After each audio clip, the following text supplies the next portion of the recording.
This lesson will cover chapter 23 of the book of 2 Kings, and it is nearing the end of the book, and this chapter discusses the reign of Josiah, and he has been as a good a king as he could be in his circumstances and the history of his people in Judah.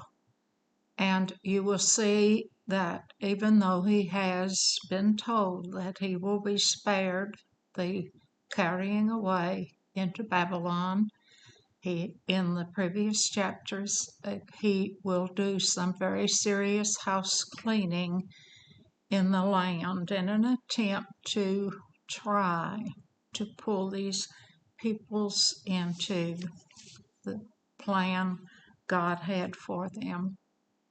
Chapter 23, verse 1. And the king sent, and they gathered unto him all the elders of Judah and of Jerusalem. These would have been all of the important persons who he has gathered together here to make movements to correct too.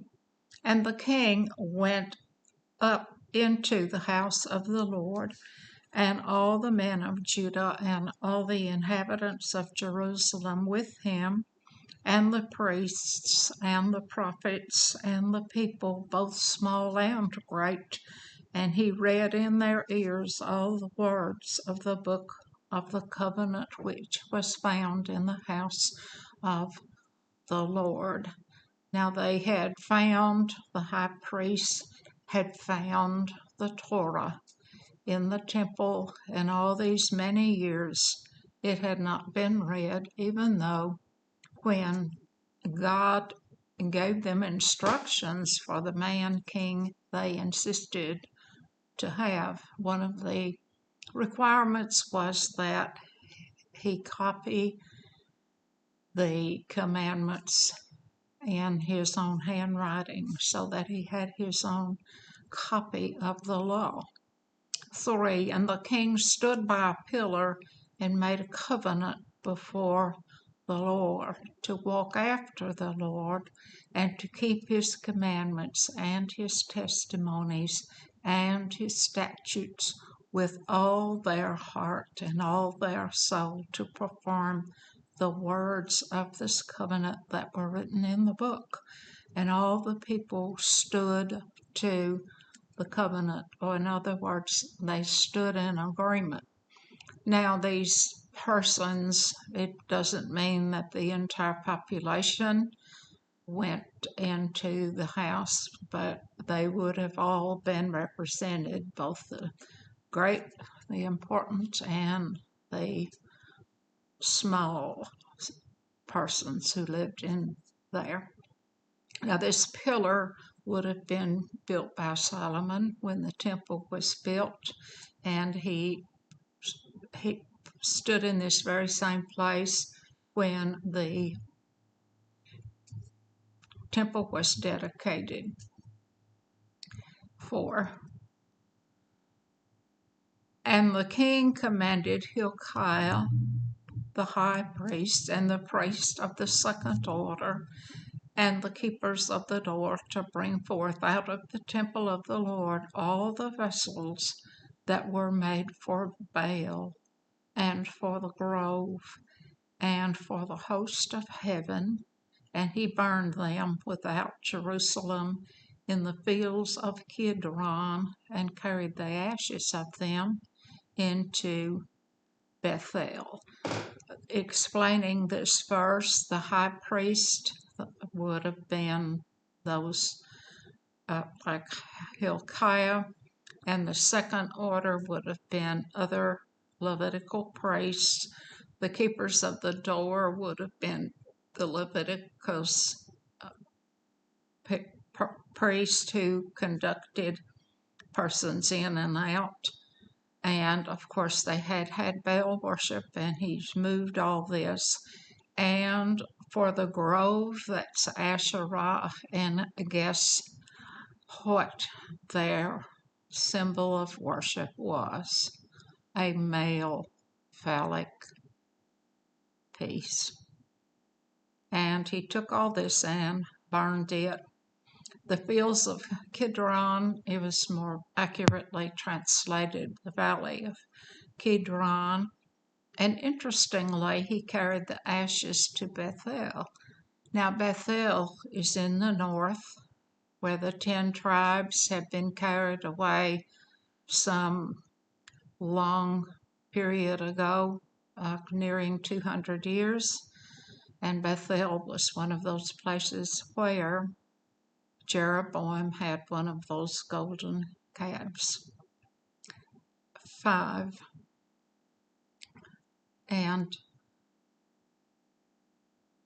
he put down the idolatrous priests whom the kings of Judea had ordained to burn incense in the high places in the cities of Judah and in the places round about Jerusalem, them also that burned incense unto Baal, to the sun, and to the moon, and to the planets, and to all the host of heaven.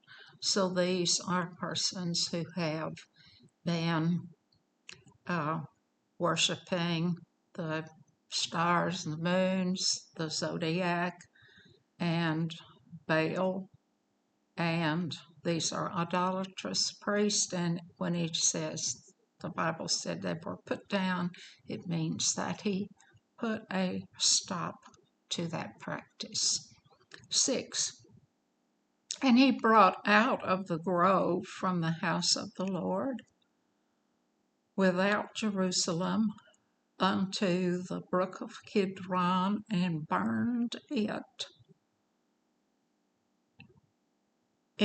at the brook of Kidron, and stamped it to small powder, and cast the powder there upon the graves of the children of the people. So he put these ashes on the graves of these children, or these persons who had been idol worshippers. He is, by strewing these ashes, he is fouling these places.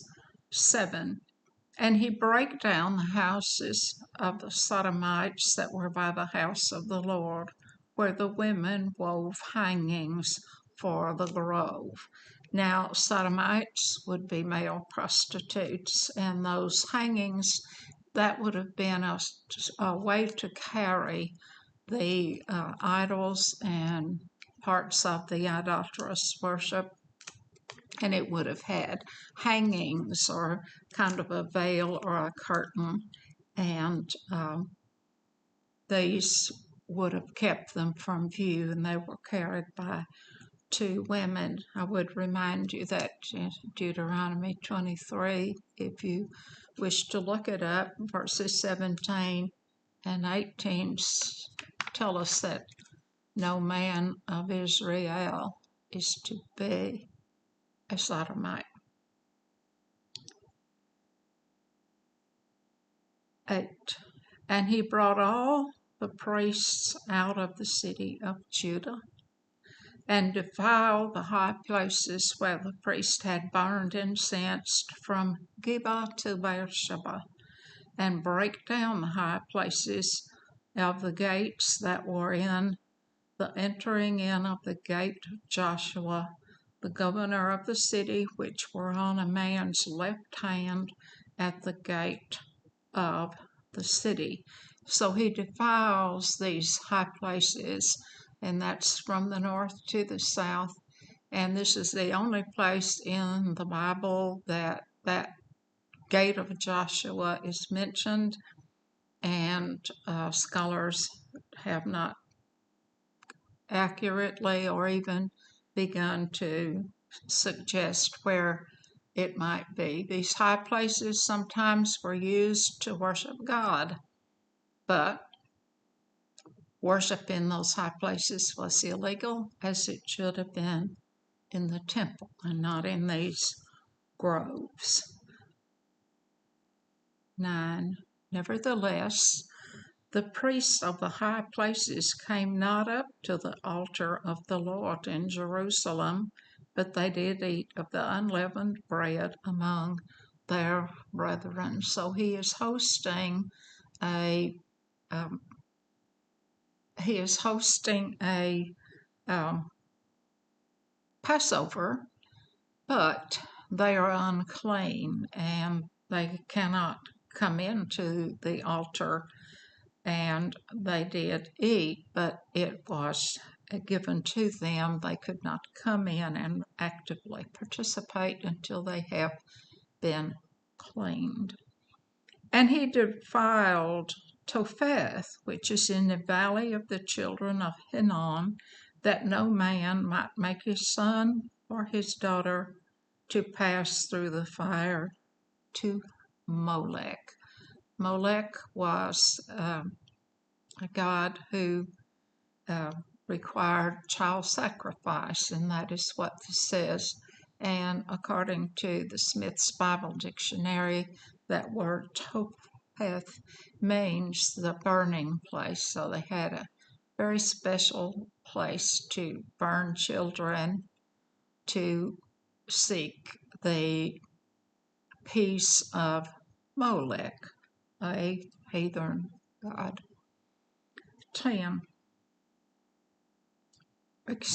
11. And he took away the horses that the kings of Judah had given to the sun at the entering in of the house of the Lord by the chamber of Nathan-melech, the chamberlain which was in the suburbs, and burned the chariots of the sun with fire. Now, this Nathan-melech, his name means given of the king.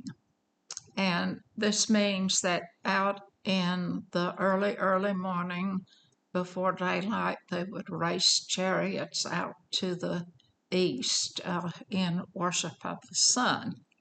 And Josiah has burned the chariots and taken those horses away. 12.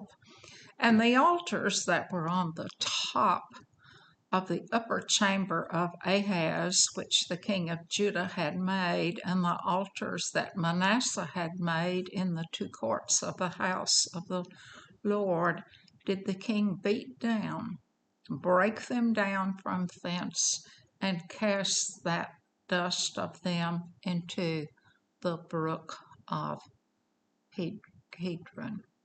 And we learn about back in chapter 21 about those altars that Manasseh and Ahaz had put right in the courts of the house of the Lord.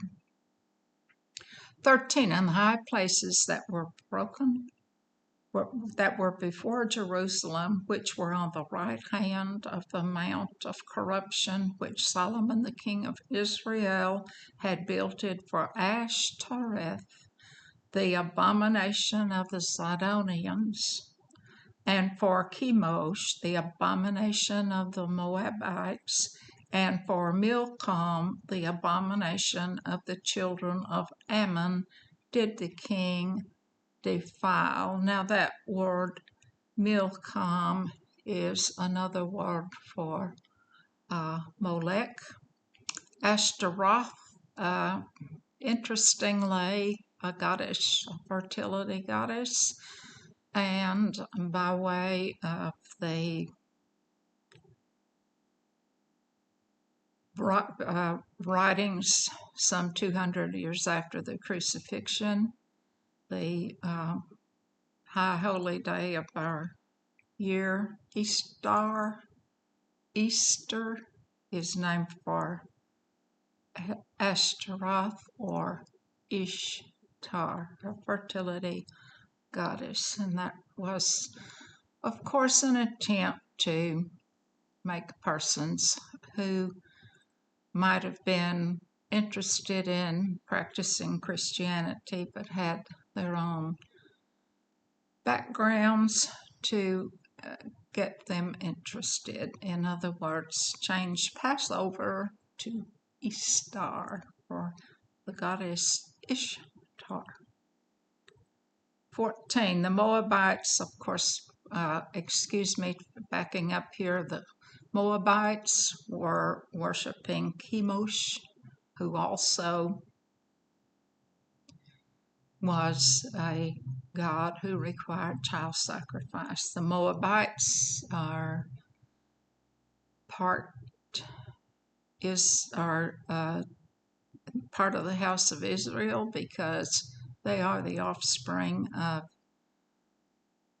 a daughter of Lot, and Lot, incestuous persons. And the Ammonites, of course, were persons who were there and who did worship idols. 14. And he brake in pieces the images and cut down the groves and filled their places with the bones of men. Now the bones that would have been polluting the place, the heathen worship place, would have been thus polluted with these bones, human bones, and they could not have used it again. 15. Moreover, the altar that was at Bethel, that's where the golden calf was, and the high place which Jeroboam the son of Nebat, who made Israel to sin, had made both that altar and the high place. He brake down and burned the high place and stamped it small to powder and burned the grove. This is the first time. The 10 tribes have been long gone, but he is working to cleanse not only Judah, but also Israel, who had been taken by the Assyrians decades and decades earlier. 16. And as Josiah turned himself, he spied the sepulchres that were there in the mount, and sent and took the bones upon the altar, and polluted it, according to the word of the Lord, which the man of God proclaimed, and proclaimed these words. Now that altar was a false altar, of course, and was not an altar of the Lord. I did not tell you why Mount Olives is called a Mount of Corruptions in the verses back in 13. It was called the Mount of Corruption because Solomon allowed all of his foreign wives and concubines to build altars to their idols in those on Mount Olives, causing it to be polluted.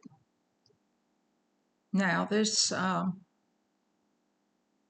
burning of the altar and the sepulchres here, 360 years prior in 1 Kings 13, we're told that there was what was called an unfaithful prophet, and he went to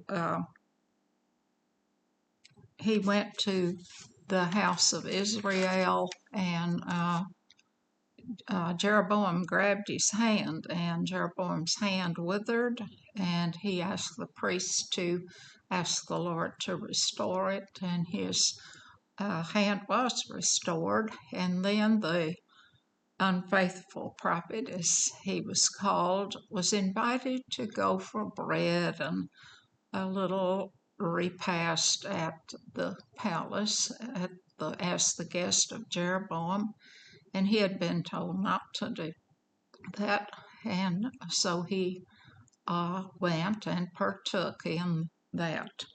And these are in verse 17, the words of Josiah. What title is that I see? He sees a sepulchre.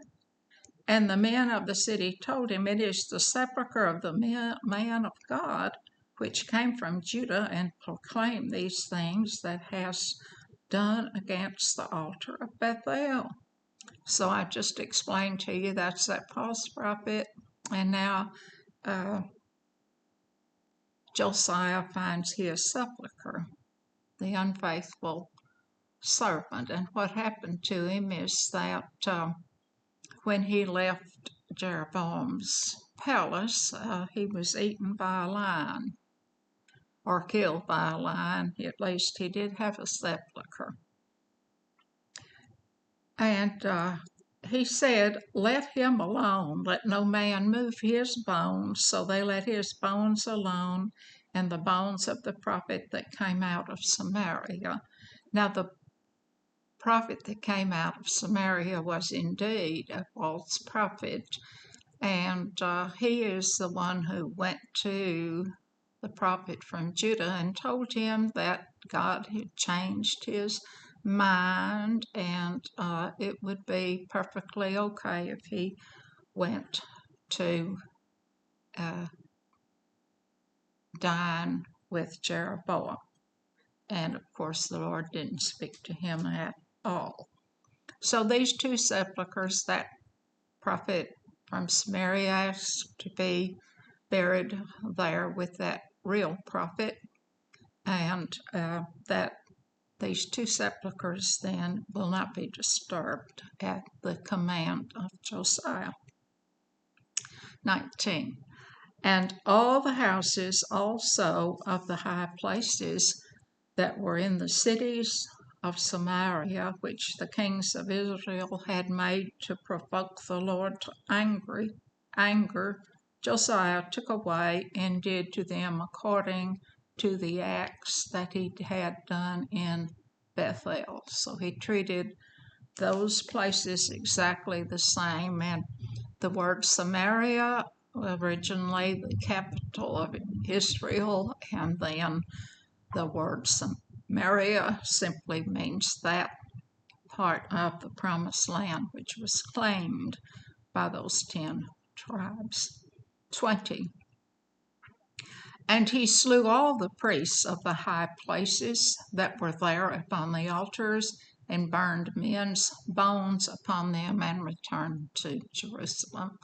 So he has, in doing that, once again defiled those places and sullied them in such a way that persons who would have worshiped there would not go to that defiled altar.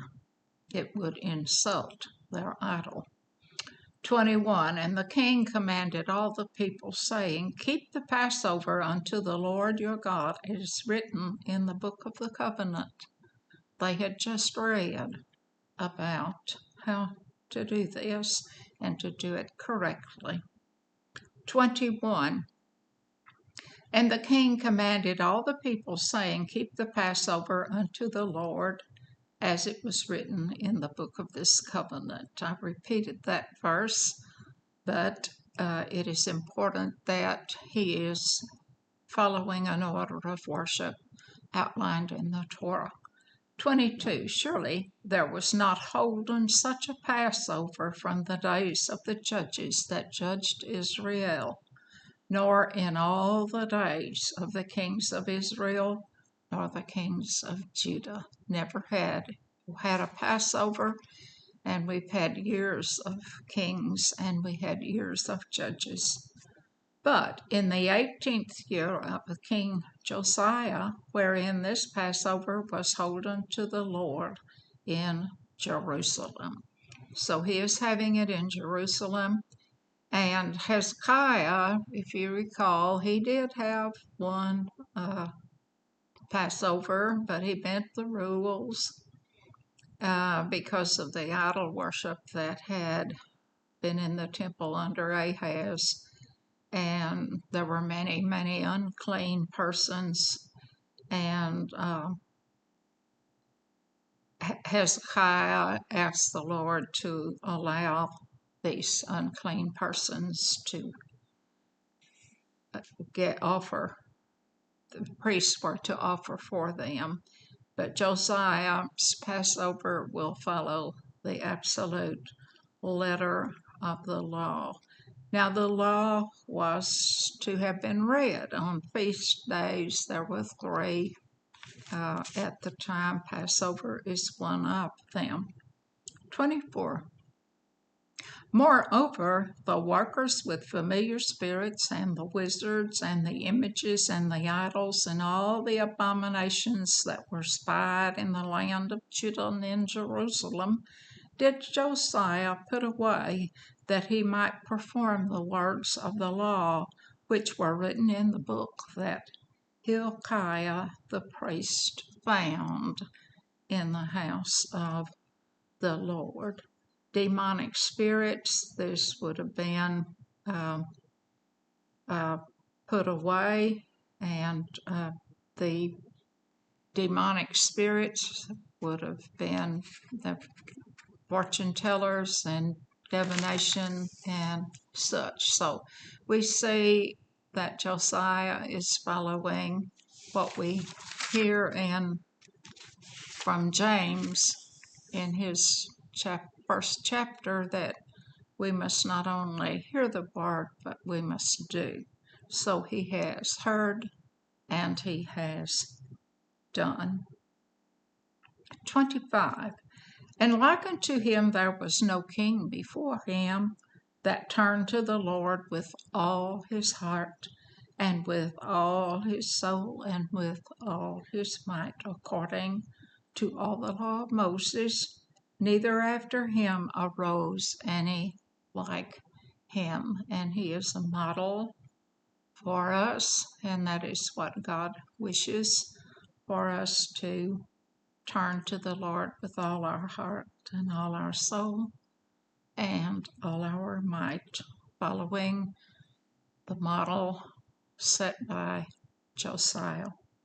26. Notwithstanding, the Lord turned not from the fierceness of his great wrath, wherewith his anger was kindled against high places, against Judah, because of all the provocations that Manasseh had provoked him withal.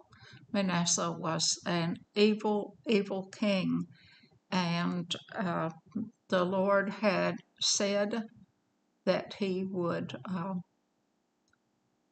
cause them to come into captivity, and we will learn that Josiah may have made a turn with all his heart and all his mind and all his soul and all his might, but his people were play acting. They were not really doing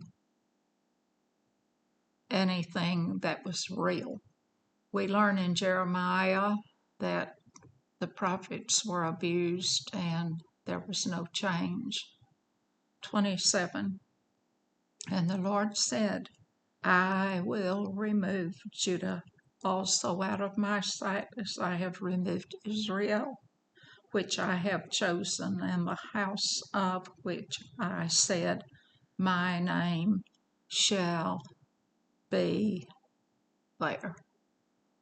And we know that in Ezekiel 16 that God spread his skirt over Jerusalem and that he married her. And then we learn that in Jeremiah 8 that he divorced her. And in 2 Chronicles 35, when we read the story from God's point of view about Josiah, we will learn that we will get a King of Kings and a Lord of Lords, and of course in Jesus our Savior. 28. Now the rest of the acts of Josiah and all that he did, are they not written in the book of the Chronicles of the kings of Judah? And yes, they are. 29. In his days, Pharaoh Necho, king of Egypt, went up against the king of Assyria to the river Euphrates, and King Josiah went against him, and he slew him at Megiddo when he had seen him. So Egypt moved against Assyria. At this time, Assyria was a weakened nation, and it was the Syrians and the Medes who had weakened Assyria. And we learn in Chronicles 35 that the Lord made Egypt to go up and sent ambassadors to Josiah to say Pharaoh said that he was to go up against Assyria, and he was killed at Megiddo. 30. And his servants carried him, that's Josiah, in a chariot, dead from Megiddo, and brought him to Jerusalem and buried him in his own sepulchre. And the people of the land took Jehoahaz, the son of Josiah, and anointed him and made him the king in his father's stead. Now, they have anointed and crowned a king who is not the eldest. The eldest one was Eliakim, but they have crowned a son who is not the eldest. 31. Jehoahaz was 23 years old when he began to reign, and he reigned 3 months in Jerusalem, and his mother was Hamutal, the daughter of Jeremiah of Libnah. And you're given that name, Libnah, to let you know that this is not the prophet Jeremiah. And his mother's name means to be repaid. 32. And he did that which was evil in the sight of the Lord, according to all that his fathers had done. And not his father Josiah, but his grandfathers. 33. And Pharaoh Necho put him in bands at Riblah in the land of Hamath, that he might not reign in Jerusalem, and put the land to tribute of 100 talents of silver and a talent of gold. So he has been bound and taken out of Judah, and the land is now paying tribute to this Pharaoh, who will say, who is king? That 34. And Pharaoh Necho made Eliakim, the son of Josiah, king in the room of Josiah, his father, and turned his name to Jehoiakim, and took Jehoahaz away, and he came to Egypt and died there. So the first king has died in Egypt, and Eliakim means raised up by God, but he's had his name changed to Jehoiakim. So once again, you see, it is Egypt who decides who the king will be. 35. And Jehoiakim gave the silver and the gold to Pharaoh, but he taxed the land to give the money according to the commandment of Pharaoh. He exacted the silver and the gold of the people of the land, of every one according to his taxation, to give it unto Pharaoh. So it is the persons who live in the land who will pay this tribute. 36. And Jehoiakim was 25 years old when he began to reign, and he reigned 11 years in Jerusalem. And his mother's name was Zebudah, the daughter of Pedaiah of Rumah. And that Zebudah, his mother's name, means bestowed. 37 to complete this chapter. And he did that which was evil in the sight of the Lord, according to all that his fathers had done. So you see, Josiah tried so hard to clean house, to set those Baal altars and idols and all of the high places, the grove worship, to put an end to it. But things did not change. His very sons did evil in the sight of the Lord. The idol worship is back. They are heavily taxed. They're practically a colony of Egypt at the end of this chapter.